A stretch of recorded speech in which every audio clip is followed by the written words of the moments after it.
નમસ્કાર દર્શક મિત્રો, છેલ્લા 5 દિવસથી આપણે વિશ્વ જાણે કે અશાંતિના આરે ધકેલાઈ જતું હોય તેવા ઉચાટમાં જીવીએ છીએ. એનું કારણ અમેરિકા અને ઇઝરાયેલે એકાએક ઈરાન પર હુમલો કર્યો. ઈરાનની ટોચની નેતાગીરી, એમના સુપ્રીમ લીડર એટલે કે સર્વોચ્ચ નેતા અને આધ્યાત્મિક ગુરુ ખોમનાઈ સમેત 2 ડઝન જેટલા ટોચના અધિકારીઓ, લશ્કરના વડા, ઈરાનના નેશનલ ગાર્ડના વડાથી માંડીને ઈરાનના મિલિટરી અને સિવિલિયન તંત્રના જે ચાવીરૂપ અધિકારીઓ ગણાય એવા 2 ડઝન અધિકારીઓને પણ અમેરિકાના આ હુમલામાં ફૂંકી મારવામાં આવ્યા છે. ખુદ અમેરિકામાં આના સામે બહુ ઘેરા પ્રત્યાઘાતો પડ્યા છે. ગઈકાલે જે સમાચાર પ્રાપ્ત હતા એ માનીએ તો અમેરિકામાં 60% અમેરિકનો પ્રેસિડેન્ટ ડોનાલ્ડ ટ્રમ્પે અમેરિકાના બંધારણનો ભંગ કરી ત્યાંની કોંગ્રેસ એટલે કે લોકસભા જેને આપણે કહીએ છીએ તેવી જે ત્યાંનું નીચલું ગૃહ છે તેની મંજૂરી લીધા વગર અમેરિકાને યુદ્ધમાં જોતર્યું. તે સામે ભારે રોષ આખા અમેરિકામાં પ્રવર્તે છે અને અમેરિકન પ્રમુખના આ પગલાને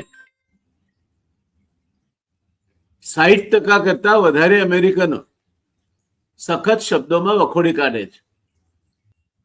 તાજા સમાચારો મુજબ અમેરિકામાં 2027ના નવેમ્બરમાં યોજાનાર દ્વિવાર્ષિક એટલે કે મધ્યસત્રી ચૂંટણી માટેનું આગોતરું મતદાન ખુલી ગયું છે અને એવા રાજ્યો કે જ્યાં ડોનાલ્ડ ટ્રમ્પની રિપબ્લિકન પાર્ટીનો દબદબો હતો ત્યાં પણ અત્યારે ભારે બહુમતીથી ડેમોક્રેટિક પાર્ટીના ઉમેદવારો આગળ નીકળી રહ્યા છે. સમગ્ર અમેરિકામાં આ દેશને યુદ્ધમાં સંડોવવા માટે, બેરોજગારી ઊભી કરવા માટે, દેશને દિવાળિયાની સ્થિતિમાં લઈ જવા માટે અને અર્થતંત્રનો ભૂક્કો કાઢી નાખવા માટે તેમજ મનસ્વી નિર્ણયો લેવા માટે, અમેરિકાના બંધારણનો ભંગ કરવા માટે અને આંતરરાષ્ટ્રીય કાયદાનો પણ ભંગ કરવા માટે અમેરિકન પ્રમુખ ડોનાલ્ડ ટ્રમ્પ સામે પ્રજાનો રોષ ફાટી નીકળ્યો છે. ત્યારે આપણે આ બાબતે ઇઝરાયલ માટે ઓળઘોળ થઈ જઈએ તે પહેલા કેટલીક હકીકતો સાચા સંદર્ભમાં સમજવી જોઈએ. અમને લાગે છે કે ધ રિયલ ડિબેટની તમારી આ ચેનલ એણે ક્યારેય કોઈનો પક્ષ લીધો નથી.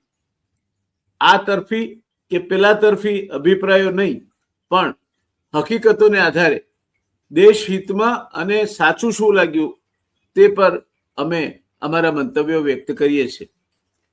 ત્યારે આપણે એક સમાચાર મુજબ અમેરિકાને ઈરાન પર હુમલો કરવા માટે આપણા બંદરોનો ઉપયોગ કરવા દીધો, તેને પરિણામે ભારત પર પણ ઈરાન તરફથી વળતા હુમલાની શક્યતાઓ ઊભી થઈ છે. આ બહુ ગંભીર પરિસ્થિતિ છે. આપણે આપણા પડોશીઓ સાથે સંબંધો બધે જ બગાડી મૂક્યા છે.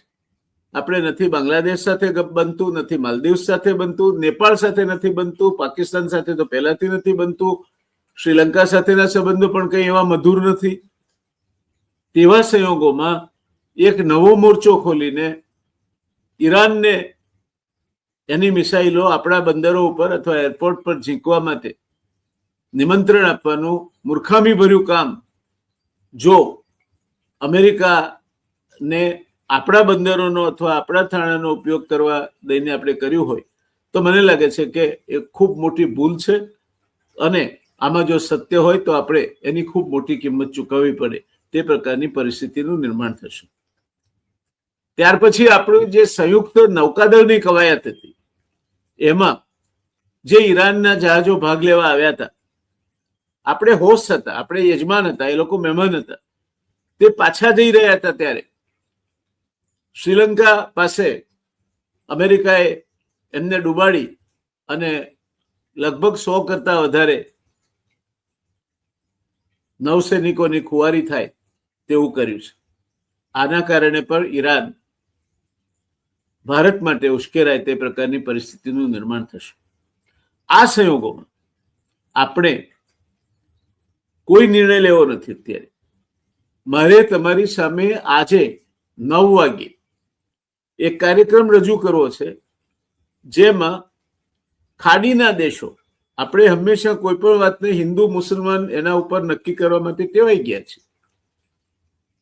જ્યારે હમાસે ઇઝરાયલ પર હુમલો કર્યો ત્યારે ઇઝરાયલે વળતો હુમલો કરી અને ગાઝા પટ્ટી અને હમાસના ઉપર બહુ મોટી ખુવારી નિપજાવી અને એ સમયે આપણે ત્યાંથી કેટલાક લોકોએ ઇઝરાયલને અભિનંદનની વરસાદ વરસાવી હતી.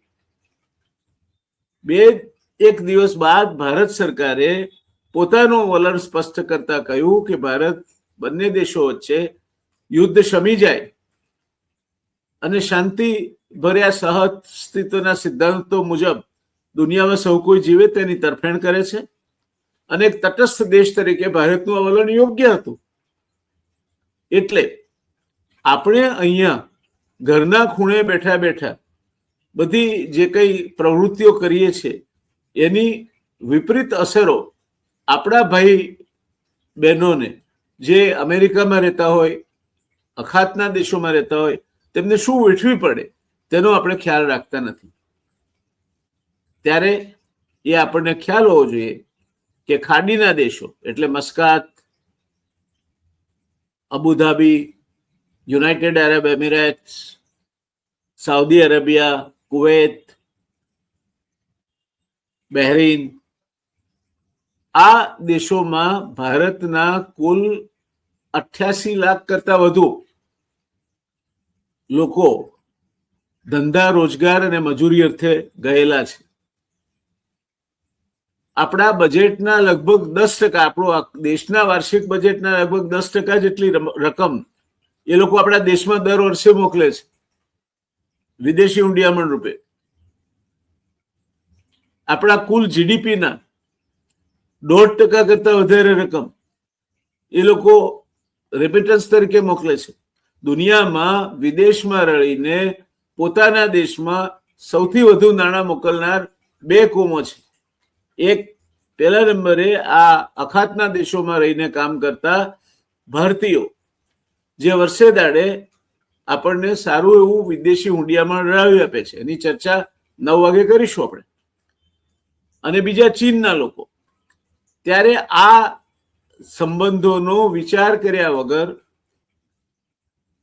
આપણે ઇઝરાયલ ઉપર ઓળઘોળ થઈ જઈએ અને આપણા અભિપ્રાયો ગમે તેમ વ્યક્ત કરીએ, આપણે ઇઝરાયલની પંગતમાં બેસી જવાનો પ્રયત્ન કરીએ, જે અમેરિકામાં અમેરિકનોએ એમના પ્રમુખના માથે પસ્તાળ પાડી છે, એને બરાબરનો આરોપીના પાંજરામાં ઉભો કરી દીધો છે.